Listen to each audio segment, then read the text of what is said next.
ఈసారి టికెట్ నమ్మదే. ఎందుకు ఇవ్వాలి లంకల దీపక్ రెడ్డికి టికెట్? అసలు ఎందుకు ఇవ్వాలి?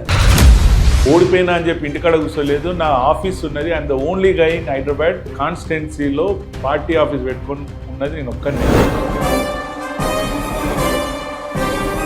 ఇప్పుడు ఒక పీత ఇంకో పీతను కిందికి గుంజినట్టు దీపక్ రెడ్డిని కూడా బీజేపీలో ఉన్న నాయకురాల్లో కిందికి గుంజితే పరిస్థితి ఏంటి? సో ఏదో కొత్తగా వచ్చేసి ఇది చూస్తే ఆడ ఫ్లెక్స్లు పెట్టుకొని అవి చేసుకుంటూ వచ్చినని కాదు. నేను ఎక్కడో తాకుతుంది ఫ్లెక్స్లు పెట్టుకొని అంటుంటే.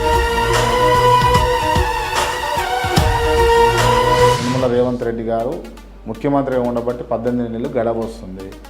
ఏమనిపిస్తుంది పరిపాలన మీకు? కాంగ్రెస్ గవర్నమెంట్ అయినా సరే వారి పర్ఫార్మెన్స్ అయినా సరే డే బై డే పడిపోతుంది.